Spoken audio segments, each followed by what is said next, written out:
diterimanya amal ibadah itu ada sebab-sebabnya, ada syarat-syaratnya. Amal ibadah yang cukup syaratnya, ibadah yang cukup rukunnya, dan terhindar dari segala yang membatalkannya, maka amal itu dipandang sah hukumnya. Contoh, sembahyang, puasa, kemudian haji dan lain-lainnya, apabila cukup syaratnya, cukup rukunnya, dan terhindar dari segala yang membatalkannya, maka sembahyang itu dipandang sah, puasa itu sah, dan haji itu sah hukumnya. Namun hadirin dan hadirat sekalian, apakah yang sah itu diterima oleh Allah Subhanahu wa ta'ala? Karena setiap yang sah itu belum tentu diterima oleh Allah, dan setiap yang diterima oleh Allah pasti sah.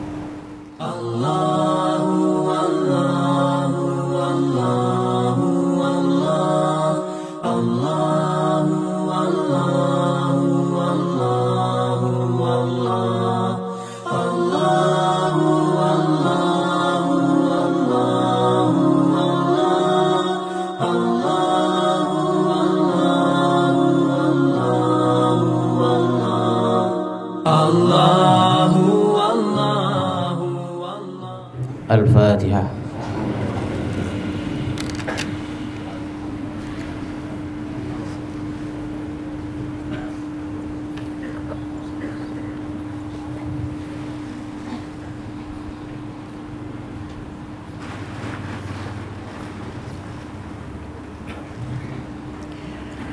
Bismillahirrahmanirrahim. Assalamualaikum warahmatullahi wabarakatuh.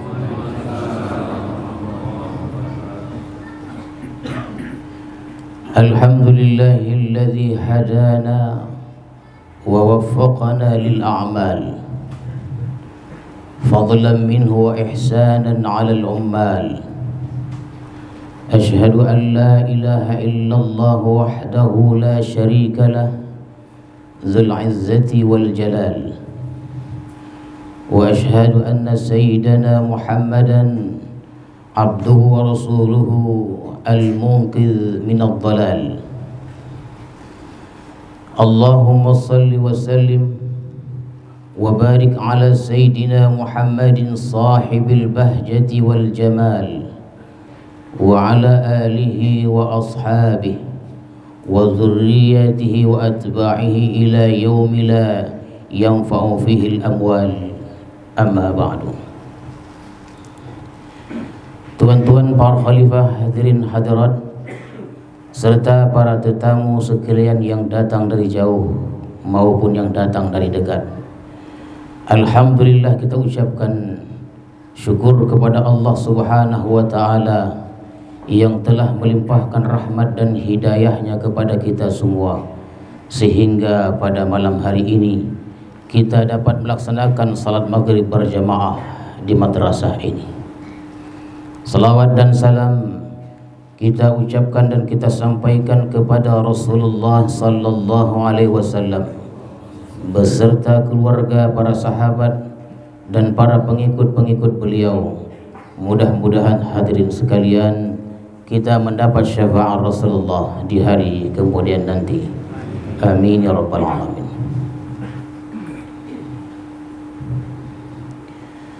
Al-hikmatul hadiyatu wal khamsun min al-hikamil ata'iyah.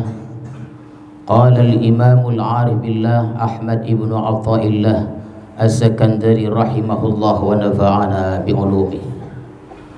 Maka pada hikmah yang ke-51 dari al-hikam al-ata'iyah telah berkata al-imam al-arif billah Ahmad ibn Athaillah As-Sakandari rahimahullah wa nafa'ana bi'ulumihi wa asrari. Kata beliau,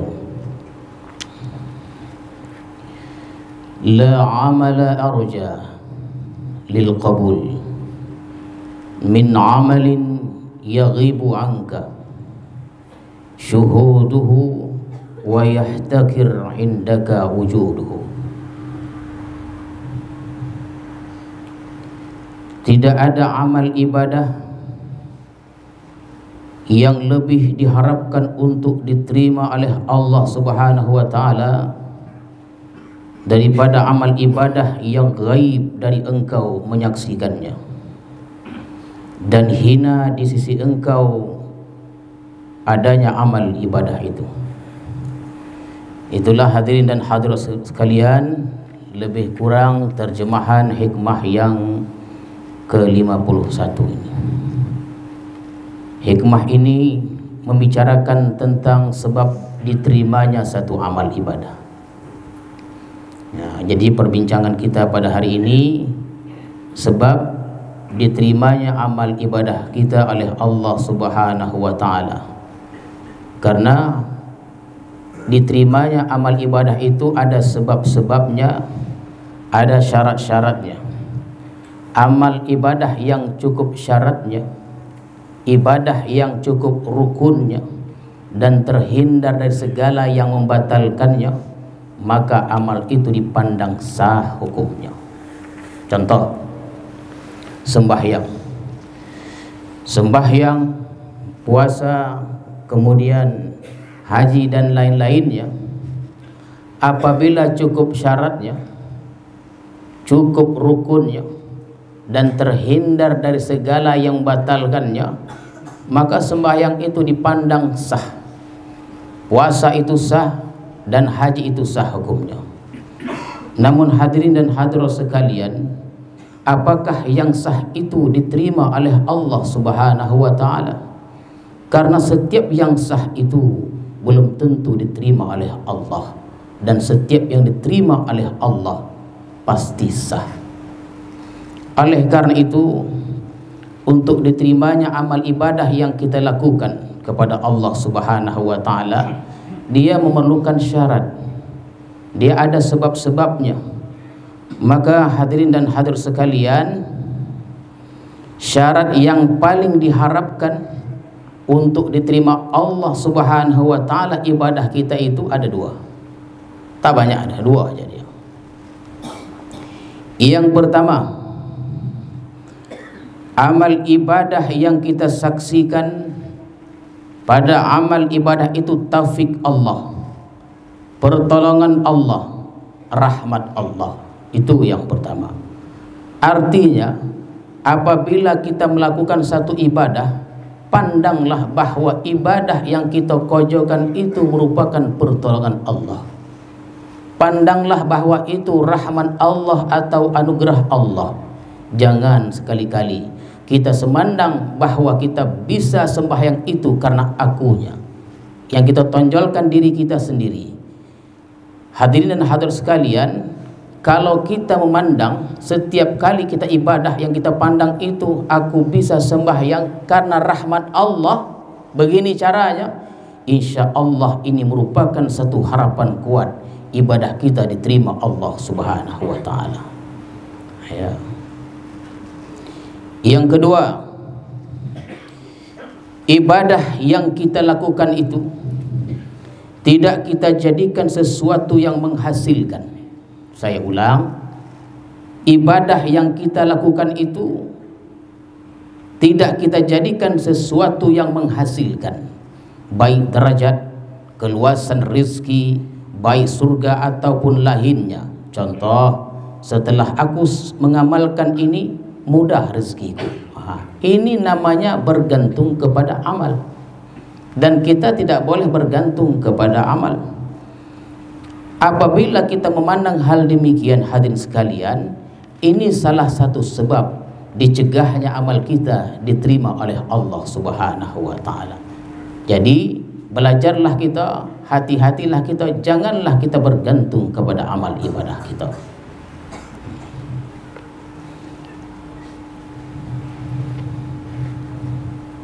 Jadi amalan-amalan yang kita lakukan itu jangan kita buat andalan.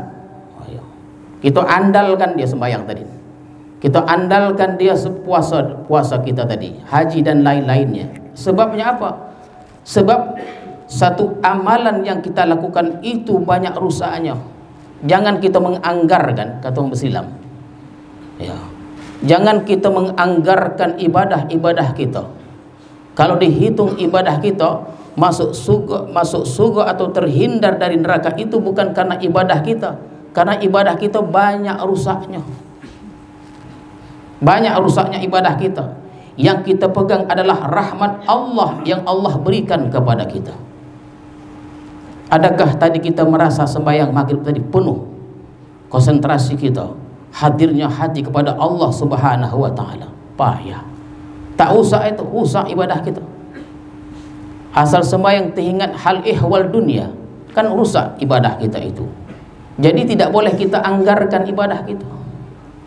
Maka hadirin hadirat sekalian, apabila dua hal ini yang saya sebutkan tadi ada dalam salah satu amalan kita, ada dalam ibadah kita, maka itu tanda yang kuat bahwa amal ibadah kita diterima oleh Allah Subhanahu wa taala. Mari kita contohkan ya. Ini sembahyang, Yang pertama, sembahyang itu kita saksikan bukan dari diri kita, tetapi sembahyang itu semata-mata anugerah Allah Subhanahu wa taala. Yang kedua, sembahyang itu tidak boleh aku jadikan sebagai alat atau sebab untuk mencapai sesuatu. Kenapa? Karena sembahyang kita itu dan ibadah-ibadah lainnya banyak rusaknya. Bila dua hal ini hadirin dan hadirat sekalian ada dalam salah satu ibadah kita, sembahyang kita tadi, ada dia, harapan kuat untuk diterima Allah Subhanahu wa taala. Qala Allah taala walaula fadlullahi alaikum wa rahmatuhu ma zaka minkum min ahadin abada walakinnallaha yuzakki man yasha wallahu samiun alim. Kalau tidak karena limpahan kurnia Allah dan rahmatnya kepada kamu, niscaya tidak seorang pun antara kamu menjadi bersih daripada dasarnya selama-lamanya. Allah bersihkan siapa yang dikehendakinya.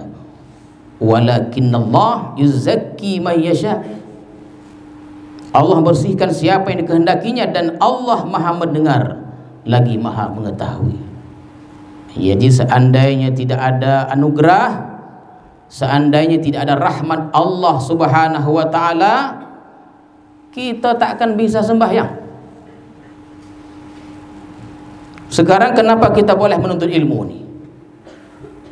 Malam Kamis tamu datang dari dekat, ada yang datang dari jauh.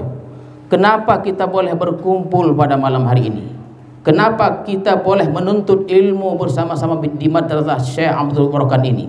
Jawabannya karena anugerah Allah Subhanahu wa taala.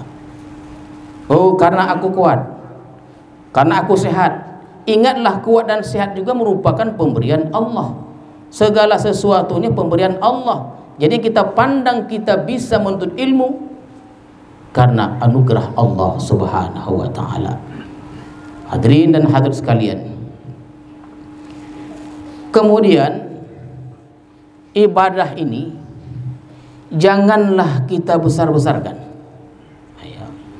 Kan kita ni uang bersilam ni dipandang uang yang kuat ibadah, begitulah kononnya ya, dari dulu lagi. Bahkan kata satu pantun Syekh Abdul Barakan itu, kalau saya masih ingat lah, menunjukkan kuat ibadahnya tu. Apa dia? Apa tanda orang bersilam? Ikan putih melayang-layang. Apa tanda orang bersilam? Berkopiah putih berjubah layang. Itu kan nampaknya sembahyang, itu enggak? Kan begitu dia. Berkopiah putih berjubah layang, begitulah. Jadi hadirin dan hadirat sekalian, kita diingatkan tidak boleh kita membesar-besarkan ibadah kita, pantang. Tidak boleh kita mengagung-agungkan ibadah kita.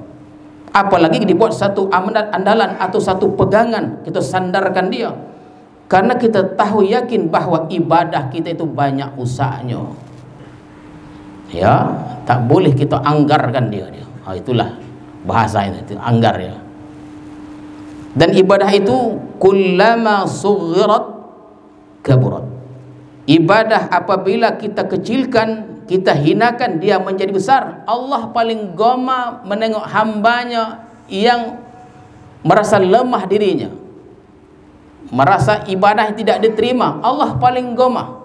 Itu artinya kullama sughirat kaburat. Ibadah apabila kita kecilkan, kita hinakan, dia menjadi besar. Wa idza kubbirat saghurat. Ibadah itu apabila kita besarkan, kita andalkan, dia menjadi kecil di sisi Allah Subhanahu wa taala, bahkan tidak ada sama sekali. Ya. Pernah kita ceritakan, kita di Islam ni, ya, soal ibadah ni lah. Kau mengaji ke maghrib duha, ya kan? Mengaji, habis kan isya, ya, kadang maulid lagi, kadang baca yasin lagi, masuk subuh berjemaah terus, baca yasin lagi, zuhur, asar, maghrib lagi, was aku masuk subuh. Tengok, terkadang terlintas pemikiran seperti itu, ya. Jadi hadirin dan hadirat sekalian, yang kita andalkan itu, yang kita anggarkan itu adalah bukan ibadah yang kita buat, tapi rahmat Allah Subhanahu wa taala. Karena Nabi pernah bersabda, qala Rasulullah sallallahu alaihi wasallam, ma minkum min ahadin yunjih amaluhu minan nari wa la yudkhiluhul jannah illa bi rahmatin minallahi ta'ala. Qalu wala anta ya Rasulullah? Qala wala ana illa ayyataghammadani Allah minhu bi rahmatin wa fadlin.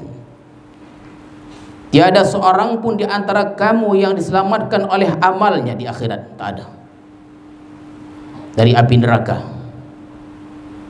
kecuali Allah melimpahkan rahmat kepadaku dan anugerah. Itu kata Rasulullah SAW, illa ayyataghammadani Allah.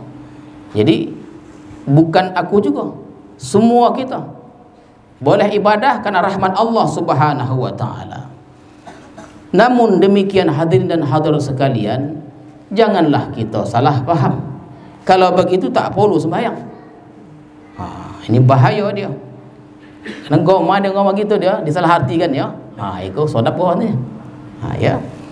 Jangan diartikan tidak perlu sembahyang. Sembahyang itu kewajiban yang wajib kita tunaikan. Namun sembahyang yang kita kojokan itu hadirin, janganlah kita besar-besarkan, itu aja.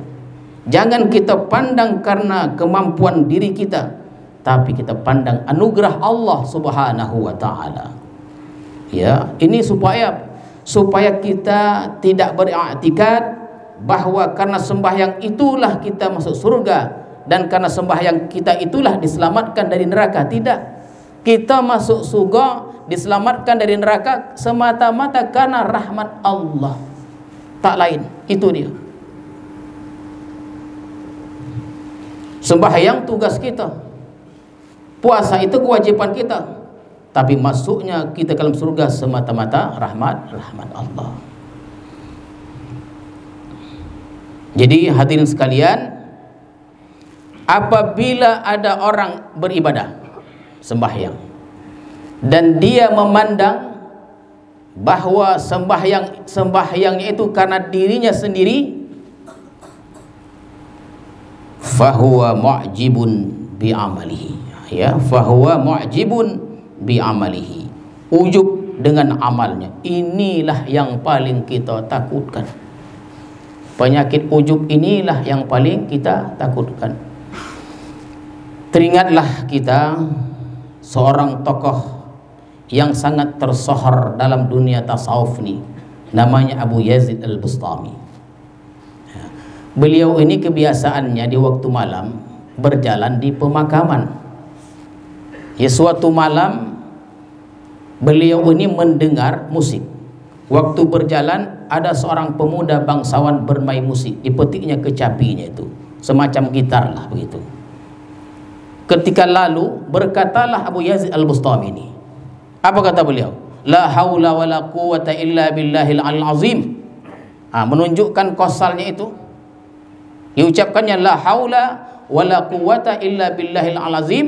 Datang pemuda tadi, dia mabuk, dilapuknya. Berdarahlah kepala Abu Yazid Al-Bustami dan gitarnya tadi patah gitarnya tadi.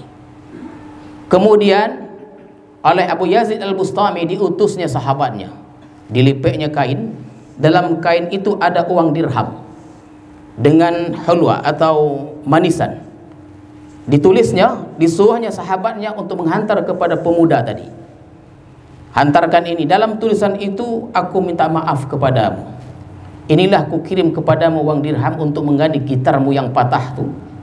Kemudian manisan ini sebagai obat sedihmu karena melihat gitarmu patah itu. Tercongang pemuda tadi, seorang bangsawan. Kenapa Abu Yazid berbuat demikian? Hadirin, ternyata perbuatan pemuda tadi yang dipandang remeh tadi membawa berkah kepadanya. Memanglah Abu Yazid Bustami seorang yang sangat hebat, karena banyak amalnya tadi hampir saja muncul ujubnya. Ketika dia mengatakan la haula wala quwata illa billahil azim, dalam hati terdetik, budak goyonnya iko aja kojonya, aku yang hebat nih, banyak ibadah. Sepele dia dengan pemuda tadi, ya, terkeluar dia, terdetik dalam hatinya la haula wala quwata illa billahil azim. Muncul ujub tadi, seakan-akan pada dirinya itu dia yang paling mulia. Itu dia. Tapi perbuatan pemuda tadi dengan memukul gitar tadi ke kepalanya, menghentaknya tadi, insaf dan sadar dia, akhirnya tertutuplah pintu ujub tadi. Ujub ini luar biasa dia. Ya. Jadi ada dua dimensi sebenarnya. Pembersihan jiwa oleh Abu Yazid Al-Bustami, yang kedua dakwah. Karena akhlaknya tadi dibaca oleh pemuda, pemuda pun ikut bertobat. Itu hadirin dan hadirat sekalian, Abu Yazid Bustami ini banyak muridnya. Dan di antar sekian banyak murid beliau ini, ada murid yang sudah menjadi guru. Banyak juga muridnya, berimbang dia. Abu Yazid banyak muridnya, dan si murid tadi banyak juga muridnya. Jadi kalau sudah guru tadi, lainlah berpakaiannya. Ini untuk kita semuanya, pakaiannya, baunya, dan lain-lainnya, untuk membedakan dirinya dengan murid-murid tadi. Maka bertanyalah murid tadi kepada Abu Yazid Al-Bustami, wahai tuanku, kata murid tadi, aku sudah beribadah 30 tahun lamanya, tapi aku belum merasakan pengalaman rohani yang engkau rasakan itu, yang kau ceritakan tuh, muka syafah tuh, yang kau ceritakan tuh, sampai sekarang sudah 30 tahun belum kuasakan lagi. Macam mana tuh katanya? Datang kata Abu Yazid Bustami, jangankan 30 tahun, 300 tahun pun engkau tidak akan mendapatkan itu, walau sebutir debu. Payahnya tuh. Apa sebabnya? Karena engkau menutup dirimu sendiri. Iya pula. Lalu bagaimana caranya? Caranya begini. Pergi engkau ke pasar,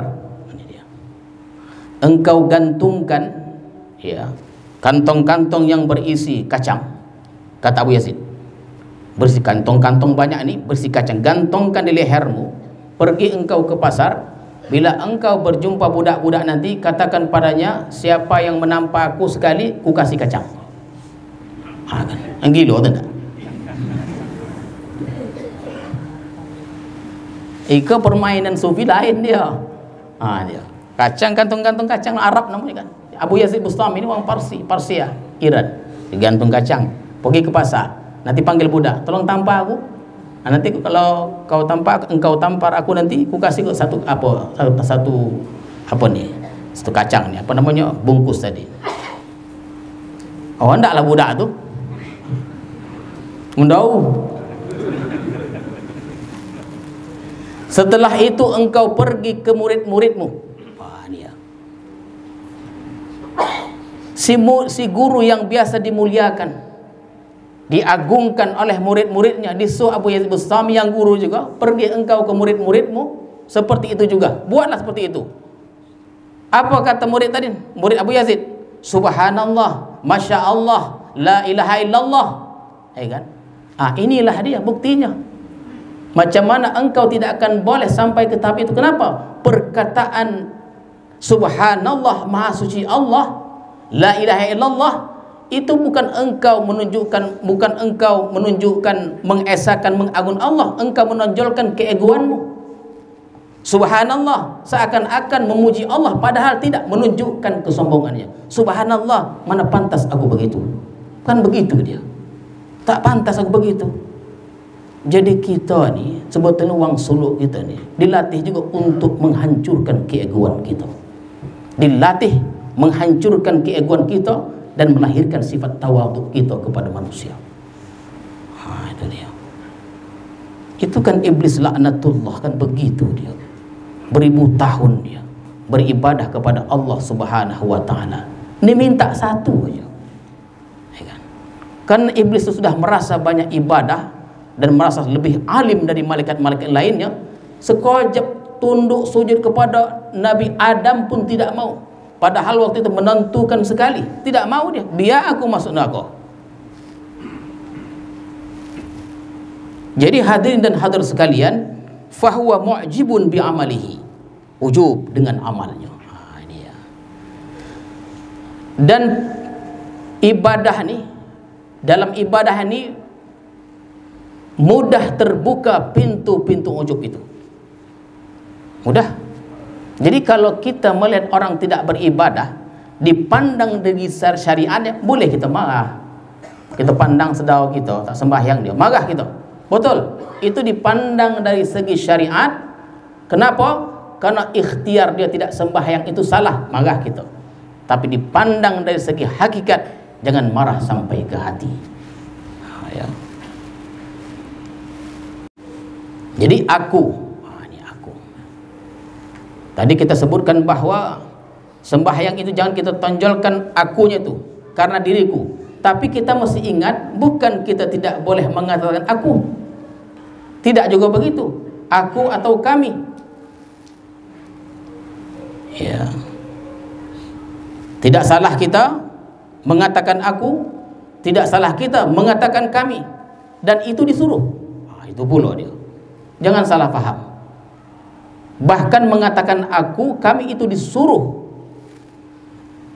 Yang dikehendaki itu adalah aku dan kami yang kita ucapkan diselimuti zahir dan batin. Itu dia. Dan kami itu dengan pertolongan Allah. Aku yang macam mana? Aku yang tidak boleh lepas dari pertolongan Allah. Aku yang mana? Aku yang diciptakan Allah Subhanahu wa taala. Dalam sembahyang pun ada akunya. Usolli, saja aku. Aku. Takkan kita sembahyang saja kami sendiri pula. Heran malaikat itu. Usolli, aku. Dan diajarkan dalam Fatihah, iyyaka na'bud wa iyyaka nasta'in. Hanya kepada engkau kami menyembah dan hanya kepada engkau kami minta pertolongan. Kami, tidak ada yang lain. Ya, bukan kita, kami. Tapi kami yang bagaimana? Ya. Dan jangan dipisah antara na'bud dan nasta'in. Itulah luar biasanya ayat Al-Quran itu. Iyyaka na'bud wa iyyaka nasta'in. Bila na'bud saja, hadirin sekalian, bila na'bud saja itu ujub. Bila na'bud saja itu ujub. Bila nasta'in saja bisa murtad dan bisa macam-macam yang lainnya. Jadi na'budu iyyaka na'budu wa iyyaka nasta'in itu diikat oleh harful waw lil jam'i, menghimpunkan artinya. Waw itu menghimpunkan. Iyyaka na'budu wa iyyaka nasta'in itu artinya waw menghimpunkan, yaitu kami yang tidak lepas dari pertolongan engkau ya Allah. Itu dia maknanya. Jadi orang ujub itu meninggalkan nasta'in, dan orang bertasawuf itu yang salah meninggalkan na'bud.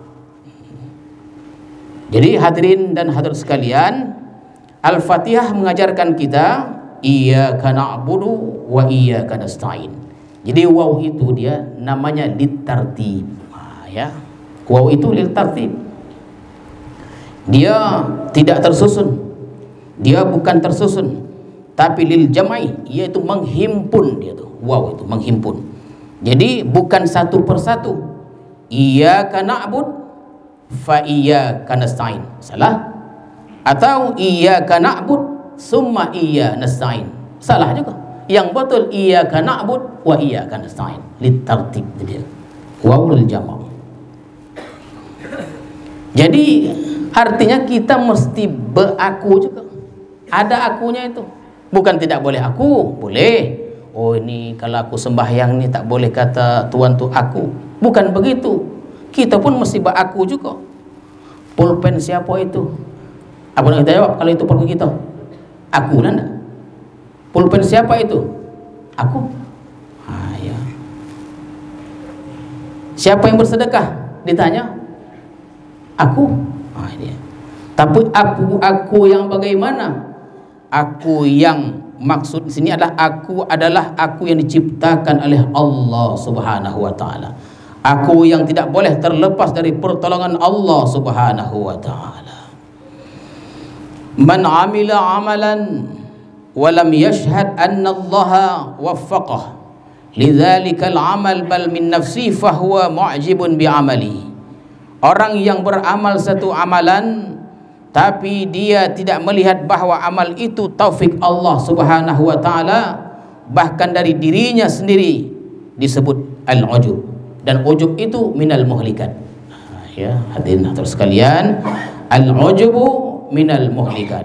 Ujub itu membinasakan, baik membinasakan dirinya dan amal, dan ujub sumber berbagai kejahatan. Al-ujub minal muhlikat. Kenapa orang bisa sombong? Karena asalnya ujub. Orang sombong tuh asalnya ujub. Kenapa orang ria? Karena asalnya dari ujub. Kenapa ria? Karena melihat aku yang beramal. Ini ya, aku yang beramal. Kenapa ria? Karena dia melihat akunya yang beramal. Kenapa sombong? Karena na'bud saja, nasta'innya tidak. Kenapa kikir? Karena merasa yang mencari itu dia. Kenapa orang boleh kikir? Karena dia merasa mendapatkan harta itu karena kepandainya, bukan dari anugerah Allah Subhanahu wa taala. Hadirin dan hadirat sekalian, Rasulullah SAW bersabda, salasu muhlikat, syuhun muta' wa hawan muttaba' wa i'jabul mar'i binafsihi. 3 hal yang membinasakan manusia.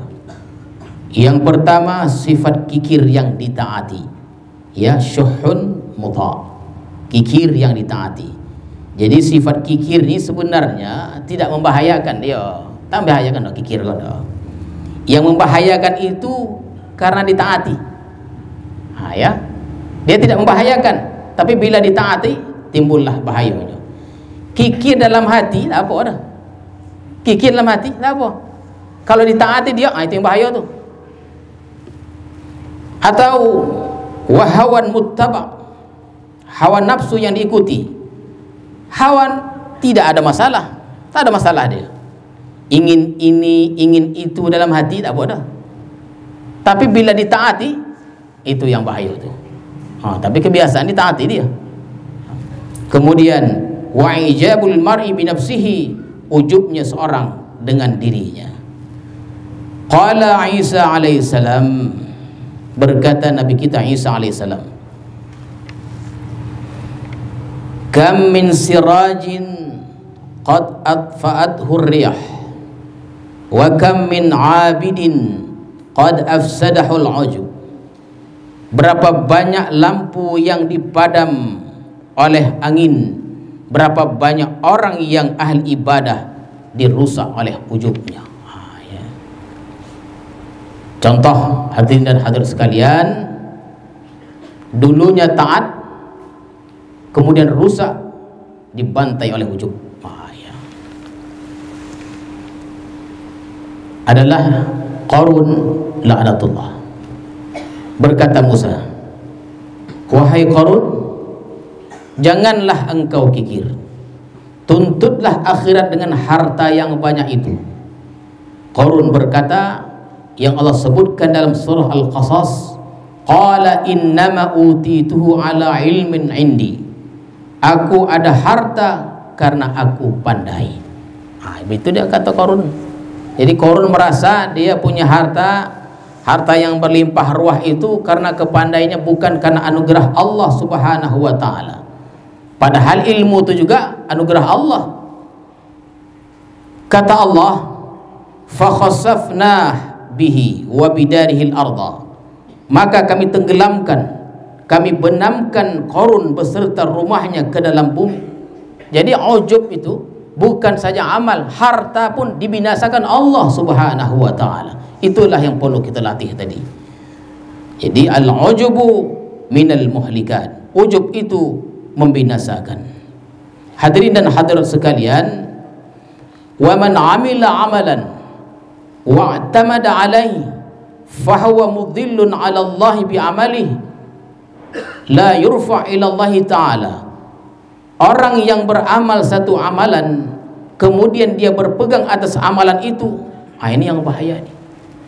Ya. Dia tidak diangkat amal itu kepada Allah Subhanahu wa ta'ala. Di penghujung hadirin sekalian, ceramah maghrib kita pada malam ini dikisahkan dalam kitab Ihya Ulumuddin. Seorang ahli ibadah, sudah beribadah 60 tahun. Kemudian dia berdoa kepada Allah, meminta sesuatu kepada Allah Subhanahu wa ta'ala. Minta sesuatu dia. Setelah sekian lama doa tadi tidak diijabah oleh Allah Subhanahu wa ta'ala. Lalu dia pun berdoa kembali, hadirin sekalian. Ya Allah, dulu aku pernah meminta kepadamu, meminta sesuatu kepadamu, tetapi sehingga ke hari ini permintaan itu belumlah dikabulkan. Maka tahulah aku ya Allah betapa lemahnya diriku ini. Tidak ada artinya apa-apa diriku di hadapanmu ya Allah, di hadapan keagunganmu ya Allah. Tahu dia. Jadi si hamba tadi dia merasa dirinya lemah, tidak dikabulkan doanya. Dia menyadari bahwa dirinya lemah, tidak ada arti apa-apa di hadapan Allah. Mendengar doanya itu, Allah mengutus seorang malaikat. Wahai malaikatku, pergilah engkau turun ke bumi, jumpai hamba itu, katakan kepadanya. Apa perkataan Allah kepada malaikat? Disampaikan kepada hamba tadi, wahai hamba Allah, perkataanmu yang mengatakan bahwa engkau ini lemah, ibadahmu tidak ada artinya, lebih kucintai, lebih kusukai dari ibadahmu yang 60 tahun itu. Jadi janganlah kita coba-coba mengandalkan ibadah kita. Kita kocik-kocikkan dia. Ya, walaupun kita berumur 1000 tahun, banyak amal ibadah kita, tapi kita kecilkanlah dia. Jangan kita besar-besarkan. Karena kalau kita besarkan dia menjadi kecil, kalau kita kecilkan dia akan menjadi besar. Hadirin dan hadirat sekalian, mudah-mudahan Allah Subhanahu wa ta'ala memberikan kesehatan kepada kita, memberikan kekuatan kepada kita untuk kita senantiasa taat kepada Allah Subhanahu wa ta'ala. Semoga amal ibadah kita diterima oleh Allah Subhanahu wa ta'ala, dan hadirin dan hadirat sekalian, terhindar kita dari sifat ujub yang sangat membahayakan itu. A'udzubillahi minasyaitonirrajim. Bismillahirrahmanirrahim. Allahumma zidna ilma warzuqna fahma walhiqna bis-salihin.